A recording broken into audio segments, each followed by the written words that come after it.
The GPS DairyCAST features the high-value insights of the GPS Dairy Consulting team's trusted advisors and the owners and managers from the elite dairy farms they serve.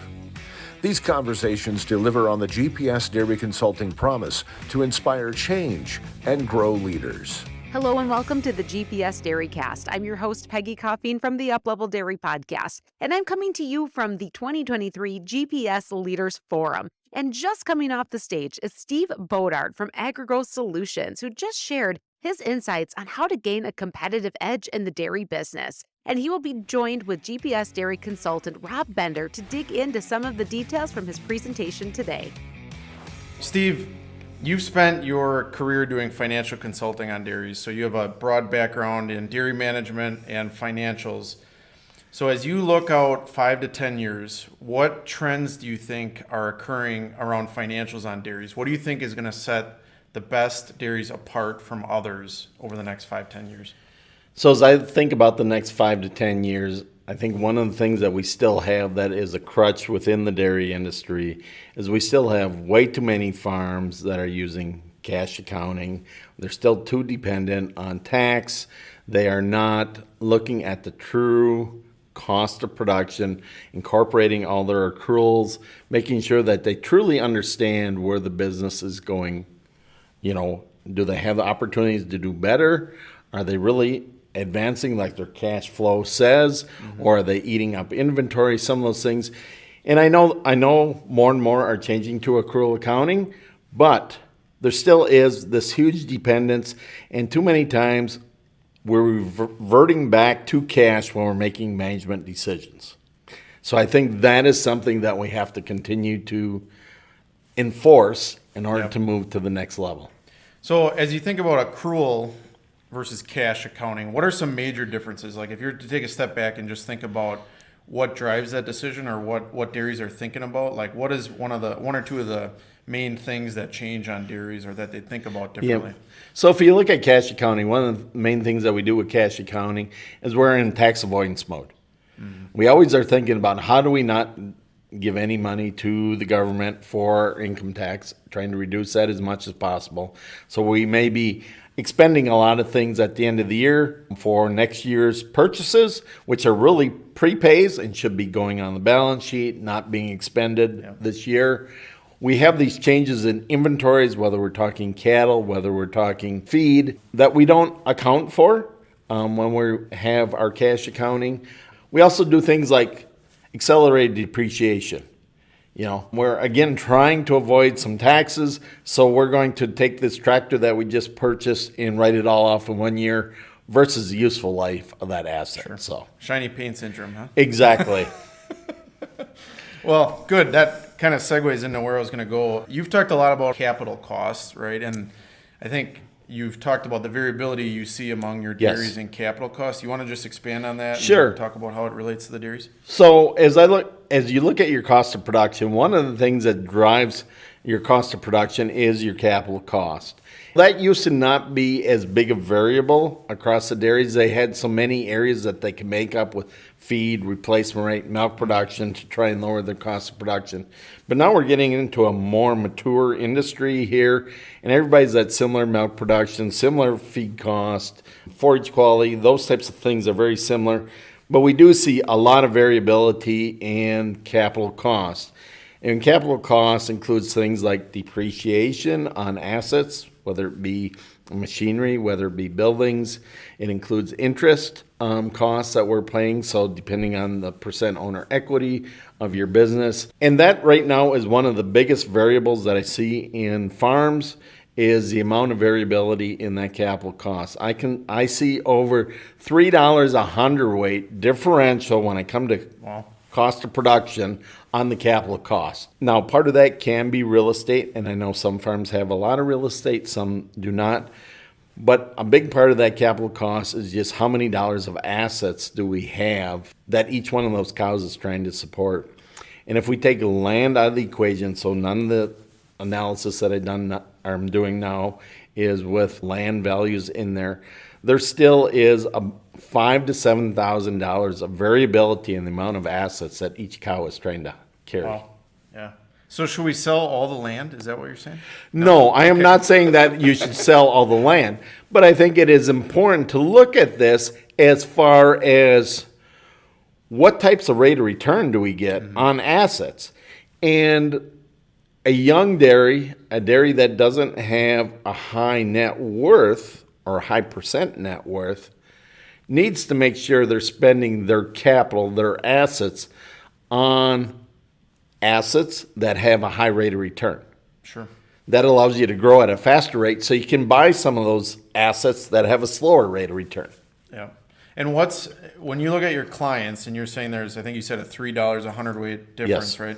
What's setting apart the dairies that are on the lower end that are really achieving a high rate of return or a low capital cost per hundredweight? What's different about them? What is different about them, is number one, just generally the amount of paint and hardware that they have around is different about them. But what really differentiates them is when it comes down to the bottom line cost of production. Yes, they might not have machinery, and yes, they may therefore have leased machinery or custom work coming in, so that is a higher cost.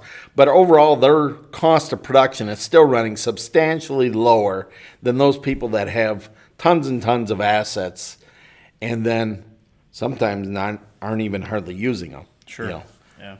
And is there a demographic difference on your dairies, or does dairy size play into this, or length that they've been dairy farming, or some of that kind of stuff that factors in as well, or not really? I would say yes, and that's a little bit of a loaded question, but I do think dairies that have been in the family for a long time have tended to migrate to more and more low rate of return asset investments. They've done more and more land purchases, so forth.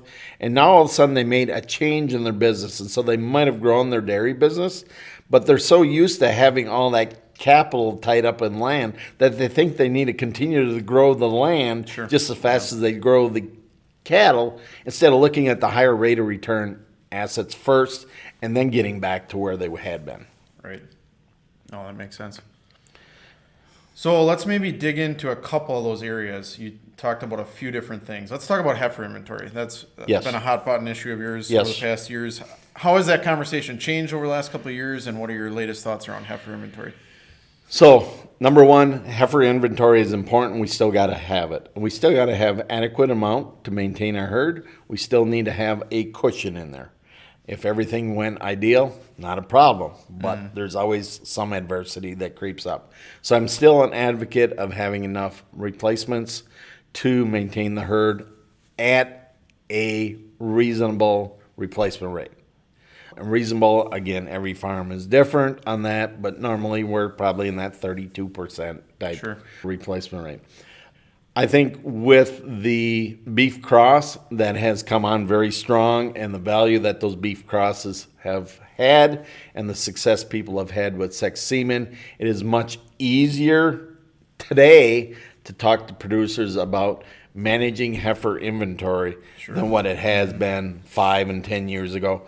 And we're also doing a better job at calf survival than we had done 5 and 10 years ago. So when you said cushion, what does that really mean practically? If you figure out what your color rate is, what you need for heifers, factor in death loss, all those things, what kind of cushion do you think? So I generally start with, okay, what is our herd turnover rate? Where are we at? Here's our adult herd size. Here's our turnover rate. That means I need to have, if it's 32%, I need to have 32% of the adult herd size enter the adult herd or enter the milking herd each and every year. Right. That's at the bare minimum just to keep. And then I go from there, I go to, okay, what percent of the heifers are going to make it from birth all the way up to the adult herd? And I think a safe number to say there's 85% of them are going to make it. So then I back into that as to how many heifer calves we need to have delivered each and every month. And then I generally use 3 to 5% as our buffer over and above that. And so what about if a dairy's expanding or planning on expanding? Grow heifers first, don't grow heifers first, or What are your thoughts on that? If a dairy is going to expand, I think it is important that we at least do some of that growth with internal. Now, size of the expansion, size of the growth is going to really dictate. We know we can't have the minority trying to feed the majority. So, yes, I'm going to have some, but at the same time, we also know if we're doing a major expansion, it's all about how fast can we get that new operation up to capacity. So there's still going to be a place that we're going to have to buy animals. We may be buying mixed herds, so forth there to fill the facility and keep it at full capacity as much as we can. Yep, that makes sense. So still on heifers, you've talked about custom heifer raising. Yes. How does that factor into the capital cost piece, or what are your thoughts around custom heifer raising? So I would say a large number of the clients that I work with do have their heifers custom raised. It is something that was relatively new 15, 20 years ago. I know there was many of us that were skeptical of how custom heifer raising would work out. And we always believed we could do it better than any custom grower. But we have found over time that custom growers a lot of times can do it just as well, if not better than us.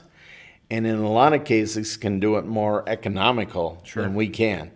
I think it is important as we look now, and especially if we're going to be growing our dairy, do we really have adequate facilities to raise heifers? Or are we going to have another capital investment in order to raise the number of heifers that we need?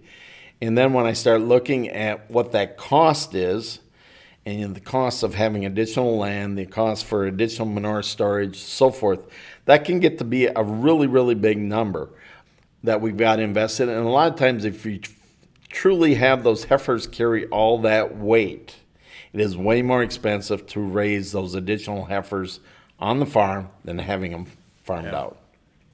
No, that makes sense.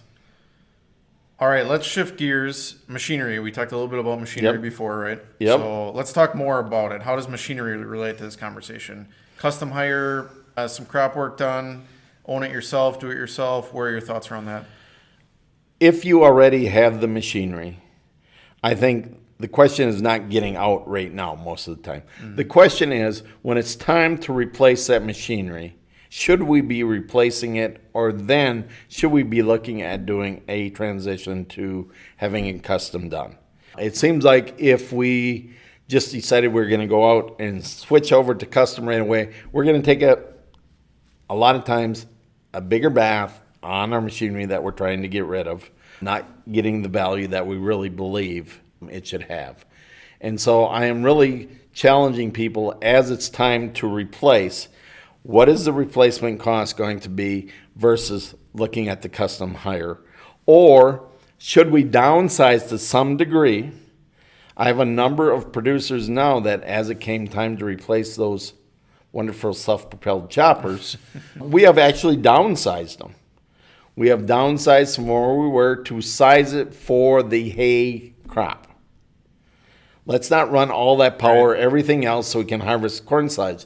But let's run it for the hay crop. Let's then bring in a second operator during the corn silage harvest, get more back into the nutrition and some of the things that we know that are important about getting the bunker filled, covered as fast as possible. And there's a lot of gains that can be done that way.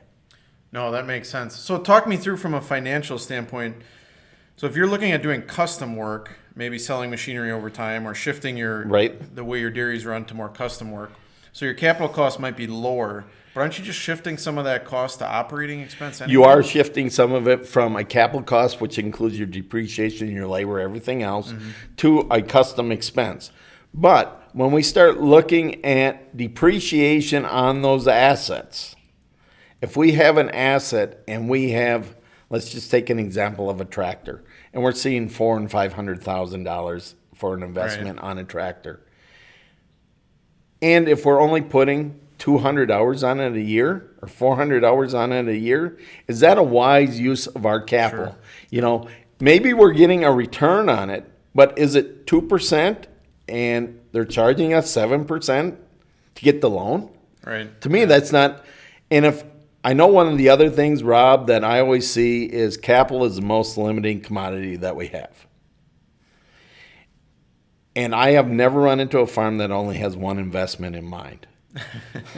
they always have 5, 6, 7 different things in mind. Sure. We've got to be looking at those that are going to give us the greatest rate of return and do them first.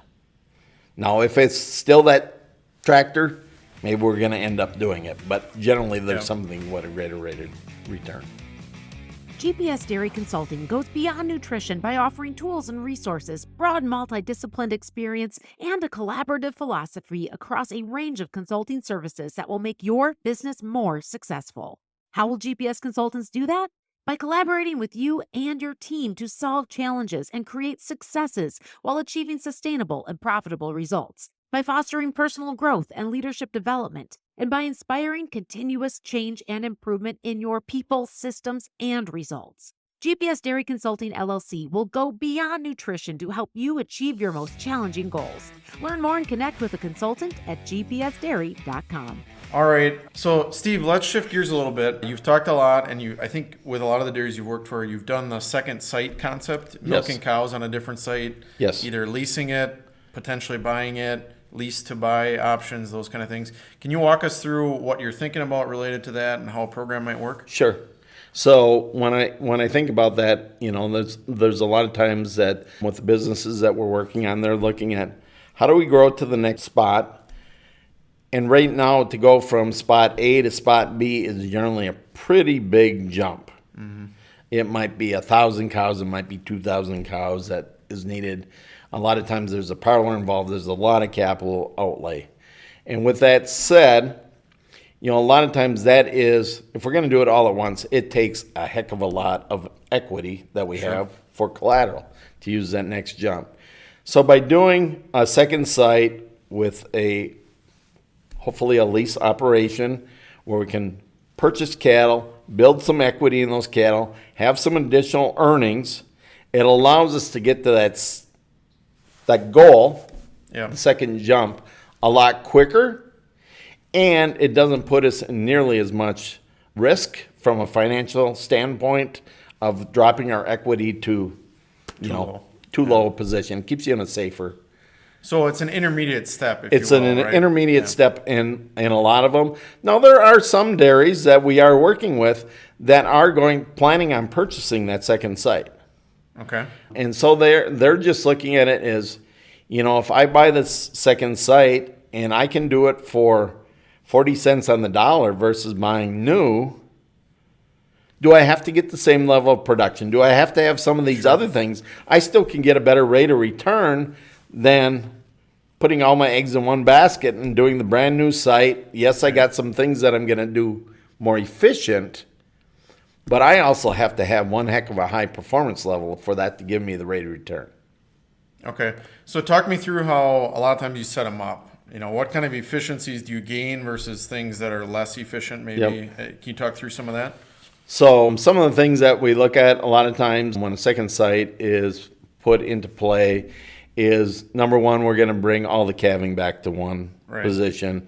That way we're more likely to be 24/7 calving. We got somebody there. But then on the second site, it is strictly a milking operation. A lot of times on that second site, sometimes there's breeding going on the second site. Sometimes there's not even breeding going on. So basically you've got milkers and you're checking for mastitis, and that's about all we have there. A lot of times when the cows are dried off, they're brought right back to the primary site where all the calving is going to occur. It is just a milking unit, milked to the absolute max. So, again, we're not looking for somebody that has a huge transition area for that second site. It is a milking operation. Yeah. And so you're trying to concentrate your highest labor load, right, into one area? Yes. Yeah. Yes. And would you say that labor efficiency a lot of times is better than when they were on one site potentially, but not as good as when that next rotary or the next parlor is built? Is that fair? Because it's a stepping stone, right? That would be fair. It is better than what they had because they have more cows now that they're spreading their labor costs over. Yes, there's more people, but generally there's lower cost per hundredweight, but it is not going to be nearly as efficient. Generally nearly as efficient if you had them all on one site, one location, one parlor. Okay. Yeah. What are some concerns? What are some watch outs in these situations? What do you need to be thinking about? Yep. So one of the big concerns that that I ask people to look at, really evaluate, trying to get other vendors involved here, is deferred maintenance. What are some of the things that really have the former operator has let slide, or because generally they don't make that decision in one day that they're going to get out. And so maintenance has tended to slide. And so what are we going to have to take care of? And then who is going to take care of that? If this is a strictly lease operation, how much of those capital costs do you have to cover as a leasee, and how much is the owner going to cover for those capital repairs? So that would be one.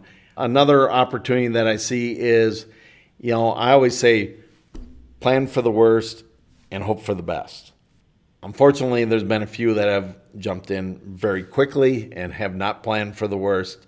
And then there's been situations that have arisen, and you tend to run into some disagreements with the landlord, and that can cause a little bit of a challenge. I think the other big thing here is make sure you plan for a long enough horizon. If you're going to lease a second site, if we're only going to lease it for 1 year, it's probably not going to be advantageous to us. We need to have a 3 to 5 year commitment that we're willing to make so that we can really see those gains. Okay. Anything else related to the second site, Steve, you want to bring up? I know you've had a number of dairies you work with do that, right? Any other learnings we should tap into or things we should consider? I think one of the other learnings is the opportunity there for the owner of the dairy to potentially be the crop provider. That's a good one. We have also been able to spread out that risk. A lot of times the dairyman that's getting out is not ready to go cold turkey. He's been working hard for many years. He might be willing to back off on milking cows or get rid of the cows, but he's not ready to step away from the dairy entirely. So if he has the opportunity to provide you feed, that generally is a very nice, appealing thing to them. Sometimes they're willing to do the manure also, take care of the nutrient management aspect of things, which has been a plus. And sometimes, and again, they're going to be working with their tax accountant and looking at how to mitigate income taxes. But sometimes we're then spreading out how feed payments are received, or spreading out how cattle payments are received, all those types of things to try and make it as advantageous for them as possible and mitigate what they need to give up as income tax. Okay. Let's shift gears a little bit. If you're considering investing capital in something, some decision you want to make, some investment you want to make, I know you've talked a lot about partial budgets as a tool to use. Yes. Can you dig into that a little bit? What are the advantages? What do you want to think about? I think we really need to look at partial budgeting on these capital decisions because they're getting to be bigger and bigger decisions. There's hardly any decision that's under $500,000. Mm-hmm. With every capital decision, we're planning on it to increase revenue. We're planning on it to decrease expense. But along with those things, generally there's some income that is taken away. Sure. And then also there's some expenses that are added. And so we really need to be evaluating all four quadrants. There's very few items that don't have something that falls in each one of the four quadrants. And then I look at that, what's the net bottom line there on an annual basis divided by the annual asset cost. So if I have a tractor that I'm buying and I'm expecting it to last for 10 years, what's 1/10 of that cost of that tractor? To look at what my rate of return is going to be on an annual basis. And if my rate of return, especially right now, if it's going to be lower than the interest costs, why would I want to invest it there? But at the same time, if I'm evaluating two different things, it allows me to compare on an economic standpoint which one is going to give me the best return. How's that going to help me get to the next event or the next thing that I want to do quicker? Right. So that's where I really believe the partial budget can help us out. So, Steve, you've mentioned a few different ratios or financial metrics to think about related to asset utilization. Asset turnover is one, capital cost per hundredweight. Can you just describe in financial ratios what you should be looking at? Which metrics do you use? So I think those two are very good ratios to look at. So asset turnover. So with that, I'm looking at the amount of revenue that I bring in on an annual basis, income that I bring in, relative to the number of assets that I have. Okay. And my goal would be to be above 0.7 or 70 cents of revenue per year for every dollar of assets that I have on the farm. Once I start getting below that, I'm starting to get more and more assets that are low rate of return assets that I have. So I think that is a very important number to have. I start looking at capital costs. As I said, we have over $3 of variance in what I see on the clients. You know, we have clients that are from $1.70 to over $4 a hundredweight on. And I think as we look at this future, as I look at the dairies that continue to be the most profitable dairies that I work with, we need to be down in that 2 to 225 a hundredweight or less as far as dollars of capital cost per hundredweight. And is that post expansion or is that? That's post expansion. If you were going, Post-expansion, yes. And when I'm doing post expansion, I am looking at the full cost. I am not doing a appraisal cost, Sure, but the yeah. full cost that Right. it was to you. Well, thanks, Steve, for sharing your insights with us. And let's just segue a little bit and talk about your transition in your career, right? Recently, you made a transition. Yes. And GPS and AgriGrowth Solutions are now partnering. Can you tell us a little bit about that? So, in the last short while, GPS and myself have come together and formed AgriGrowth Solutions, which is a consulting business that looks at financial and business of the dairy, of the business, looking at where have you been, where are your opportunities, where's our future. So we're doing budgeting, we're helping you monitor performance, comparing that to budget, trying to look at what are these opportunities. I think too often our clients, our dairymen, are so involved in the day-to-day operations that they don't see the interconnection between the steps that they make on the farm and how it impacts their bottom line. And that's what we're trying to do, is make that a relationship that they understand, and, you know, having them challenge us about, what about this investment? What about this? If I do this, how's that going to impact my bottom line? So I think it allows them to have more control of where their business is going, because they understand the insights of their business that much better. And probably more confidence in the numbers, right? Exactly. Yeah. And quicker. Yeah. Well, very good. And they're not waiting for their lender to provide them that insight. They know when they go in to meet with their lender, this is what it can do for me. Yeah. Well, excellent. I think we've learned, right, that the dairy producers like the service. They're looking for it, right? Yes. And value it. So look forward to working with you on bringing it forward. And yeah, thanks for your insights today. Thank you, Rob. You just heard from Steve Bodart with AgriGrowth Solutions and GPS dairy consultant Robb Bender on how to gain a competitive edge in the dairy business. And for more information on AgriGrowth Solutions and their relationship and partnership with GPS Dairy Consulting, see the show notes. Thank you for jumping on. I'm your host, Peggy Coffeen from the GPS DairyCAST, and thank you for listening to this episode. The GPS DairyCAST features conversations that deliver on the GPS Dairy Consulting promise to inspire change and grow leaders. If this GPS DairyCAST has you looking for more ways to become an elite dairy producer, find more information in our show notes on how you can add a GPS advisor to your team.